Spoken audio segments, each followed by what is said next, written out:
Saudi अरब और UAE America के साथ है। मतलब मिडिल ईस्ट में सहयोग मिल रहा, अमेरिकी हमले का समर्थन किया है। सीएनएन के हवाले से बहुत बड़ी खबर, ईरान में अमेरिकी हमले का यूएई ने समर्थन कर दिया है। मतलब अमेरिका मिडिल ईस्ट में ताकतवर और है। सऊदी अरब और यूएई ने साफ कर दिया कि इस हमले में, इस युद्ध में हम अमेरिका के साथ हैं, क्योंकि जैसा ही हमला हुआ उसके बाद मिडिल ईस्ट के तमाम देशों में अमेरिकी सैन्य बेस को टारगेट करके ईरान ने हमला किया था। उसके बाद ये पहला रिएक्शन है और हमारे सहयोगी समीर भी स्टूडियो में आ गए और वो तस्वीरें देख लीजिए, क्या हो रहा है, कैसे हमले और किस तरह का माहौल पूरे मिडिल ईस्ट, ईरान और तमाम मुल्कों में। जी हां, पूरे ईरान में इस वक्त मातम पसरा हुआ है। आयतुल्ला अली खामेनी ईरान के सुप्रीम लीडर नहीं रहे। अमेरिका और इजराइल की स्ट्राइक में उनकी मौत हो गई है और ईरान ने कहा है कि इसका बदला लेकर रहेंगे। लेकिन ईरान की टॉप लीडरशिप को एक बार फिर इस स्ट्राइक में खत्म कर दिया गया। ऐसे में ऐसा होगा कैसे? पूरे मिडिल ईस्ट में इस वक्त तनाव चरम पर पहुंचता हुआ नजर आ रहा है और सीएनएन के हवाले से बड़ी खबर आ रही है कि सऊदी अरब और यूएई अमेरिका के साथ हैं। अमेरिका ने जो हमला किया उसका समर्थन किया है यूएई और सऊदी अरब ने। हालांकि इन दोनों ही देशों की तरफ से अभी ऐसा कोई ऑफिशियल स्टेटमेंट नहीं आया है। ईरान में अमेरिकी हमला जो हुआ उसका समर्थन कर रहे हैं ये दोनों मुल्क। ये सीएनएन के हवाले से बड़ी खबर सामने आ रही है। योगिता जी हमारे साथ मौजूद हैं।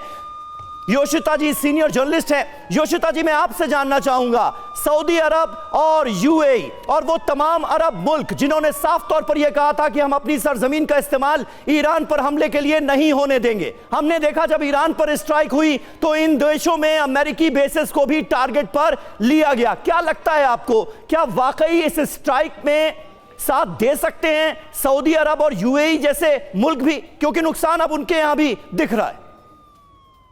जी बिल्कुल, जैसे कि काफ़ी पैनलिस्ट भी बोल रहे हैं कि ये आगे 2-4 दिन और देखने की बात है कि ये युद्ध कैसे, ये जो कॉन्फ्लिक्ट है ये कैसे पनप के आता है। कौन कंट्रीज़ किसके साथ खड़ी रहती हैं, कौन कंट्रीज़ यूएस और इजराइल के साथ खड़ी रहती हैं, कौन कंट्रीज़ ईरान के साथ खड़ी रहेंगी। क्योंकि जैसा कि ये देखने में आया है कि जो ईरान के रिटेलिएटरी अटैक्स हुए। ठीक है योशिता जी, मैं आपको रोक रहा हूँ बीच में। इस बीच देखिए बड़ी खबर सामने आ रही है, लगातार जो ब्रेकिंग न्यूज है वो हम आपको दे रहे हैं। अमेरिकी हमले पर चीन का बयान आ गया। देखिए हम इंतजार ही कर रहे थे कि चीन अब क्या कहता है।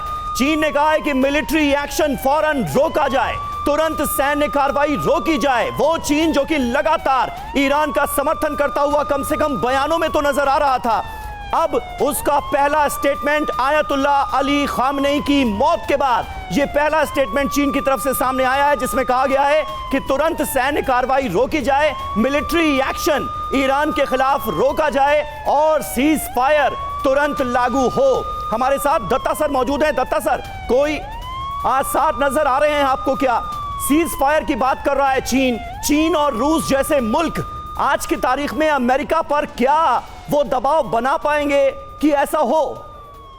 देखिए ऐसा है, चीन और रूस और मैं नॉर्थ कोरिया का भी नाम लूँगा, वो चाहेंगे कि जो कार्रवाई अभी अमेरिका ने ईरान के खिलाफ करी है वो सस्ते में ना छूटे इसमें, और वो 100% ईरान की मदद करेंगे कि कोई बड़ा टारगेट हिट करने की क्षमता उसको दे दी जाए या उसको उसमें मदद की जाए इंटेलिजेंस के माध्यम से और सैटेलाइट इंफॉर्मेशन इंटेलिजेंस के माध्यम से, ताकि टारगेटिंग सटीक हो पाए।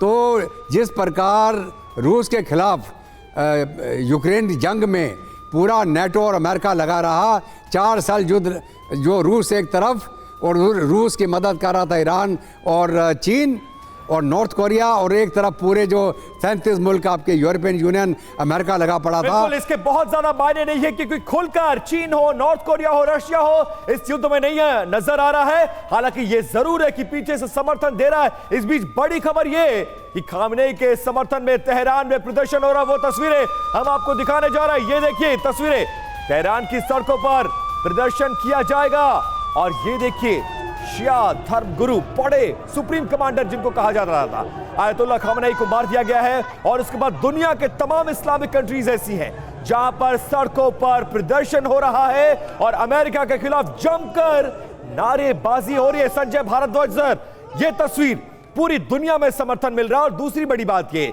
चीन हो, रशिया हो, नॉर्थ कोरिया हो, खुलकर तो इस युद्ध में नहीं आ रहे हैं, लेकिन अपना समर्थन दे रहे हैं। समर्थन के मायने क्या है, इंपैक्ट क्या हो सकता है और अमेरिका पर फर्क क्या पड़ता है इसका?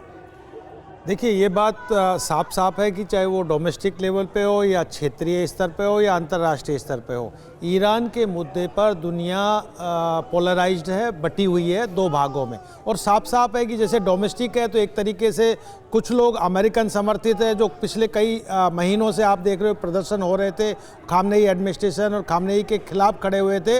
वो अपने आप को प्रोग्रेसिव सेकुलर मानते हैं और थियोक्रेटिक सरकार को हटा के और अपना एक प्रभुत्व की बात करते हैं। अमेरिका से बैठ के पहल भी उसको आगे बढ़ाने की बात कर रहे हैं। क्षेत्रीय लेवल पे पोलराइजेशन साफ साफ है कि जो अमेरिकन खेमे के देश है, जिसमें सऊदी अरबिया है, यूएई है, ये ईरान के वर्चस्व को कभी नहीं चाहते थे। ईरान एक न्यूक्लियर पावर बने कभी नहीं चाहते थे। खामनेई और शिया वर्ल्ड जो अरबिक वर्ल्ड के खिलाफ एक तरीके से अपने आप को प्रोजेक्ट किया हुआ था और पर्शियन वर्ल्ड को आगे बढ़ा रहा था, कभी नहीं चाहते थे। जो बड़े लेवल पे जो पोलराइजेशन और साफ साफ दिख रहा है, ना केवल इस्लामिक वर्ल्ड में, दुनिया में भी ये पोलराइजेशन आपको देखने को मिलेगा। साउथ ईस्ट एशियन कंट्रीज में, मलेशिया में जाएंगे आप, तुर्की को देखेंगे, हर जगह देखने को मिलेगा। अंतर्राष्ट्रीय लेवल पे भी बहुत बड़ा पोलराइजेशन है, ना केवल रिलीजियस है, सोशल है, पॉलिटिकल पोलराइजेशन है, मिलिट्री पोलराइजेशन है। और उसमें जो सबसे बड़ी बात है कि चीन अभी कह रहा है कि भाई ये अब युद्ध को रोका जाए, और एक तरीके से डायरेक्टली और इनडायरेक्टली ईरान के पीछे कभी से खड़ा हुआ था। उसका जो मिसाइल प्रोग्राम है, उसका न्यूक्लियर प्रोग्राम है, चीन का एक बहुत बड़ा अहम रोल है। और जिस तरीके से रशिया के साथ इसका अलायंस था ईरान का, चाहे वो यूक्रेन वॉर में भी ईरान ने बहुत सपोर्ट किया रशिया को, तो निश्चित रूप से रशिया से भी उम्मीद है ईरान को कि अमेरिका के खिलाफ एक तरीके से रशिया से उम्मीद तो है, चीन से उम्मीद तो है ईरान को। लेकिन आप देखिए, अभी हाल ही में वेनेजुएला में जब वहां के राष्ट्रपति को किडनैप कर लिया गया, तो भी इन मुल्कों ने क्या किया? सिर्फ विरोध के अलावा और खास करके अगर बात की जाए चंद बयानों के अलावा किसी ने कुछ किया तो नहीं। ब्रजेश जी, यहां पर क्या अमेरिका एक मैसेज बिल्कुल क्लियर, लाउड एंड क्लियर अंदाज में देता हुआ नजर आ रहा है कि वो जो चाहेगा वही होगा, जहां वो चाहेगा रिजीम बदलवा देगा, जहां वो चाहेगा राष्ट्रपति का अपहरण कर लेगा? क्या पूरी दुनिया को यह सुपर पावर होने का मैसेज अमेरिका की तरफ से दिया जा रहा है? समीर, लगता तो यही है। ये जो दूसरी एक्सिस की बात हम कर रहे थे, रशिया हो, चीन हो, नॉर्थ कोरिया हो, ये वॉइस से बाय मैसेजिंग सहारा देते हैं, मगर इनके शायद कुछ करने की क्षमता नहीं है। रशिया तो खुद जूझ रहा है लड़ाई से, और खुद वो इंपोर्ट करता है म्यूनिशन सिस्टम यूक्रेन के साथ युद्ध करने के लिए। चीन की अगर देखी जाए, पहले से भी कभी किसी लड़ाई में कुछ मदद नहीं करता रहा है, तो ये होना दोस्तों का बिल्कुल व्यर्थ है। जैसे आपने बताया कि वेनेजुएला में भी लोग तमाशा ही देखते रहे और बयानबाजी ही करते रहे, तो उस मामले में ये कहना कि अमेरिका एक सुपर पावर की तरह बिहेव कर रहा है, अपनी मनमानी कर रहा है, थोड़ा हद तक सही होगा। और उसने जो ठाना था वो कर दिखाया है, और ये बहुत ही मिलिटरीली एक प्रिसिशन स्ट्राइक रही है। पहले ही दिन चुन करके उसने आयतुल्लाह खमेनी को या उनके लीडरशिप के बाकी लोगों को तबाह कर दिया है। तो रिजीम चेंज का काम अभी बाकी है, क्योंकि पावर वैक्यूम है इस देश के अंदर, जो कि बड़ा देश है, और उसके समर्थन में खाली दूसरा देश जो कह सकते हैं वो इराक है, क्योंकि इराक भी शिया प्रधान देश है। तो जो छुटपुट हम हरकत देख रहे हैं अमेरिकन बेसिस के ऊपर शिया लोगों के द्वारा या इसके प्रॉक्सीज के द्वारा, वो इराक में हो रहा। बाकी जो गल्फ स्टेट्स हैं उनकी एक अलग परेशानी है, वो कभी इत्तेफाक नहीं रखते थे ईरान के साथ में, क्योंकि ये सब के सब मोनार्की हैं, ये सब के सब रिलीजियस फंडामेंटलिज्म नहीं चाहते हैं। बिल्कुल सब के सब रिएक्शंस भी आ रहे हैं दुनिया भर से। सर दत्ता सर, आपसे एक रिएक्शन चाहेंगे।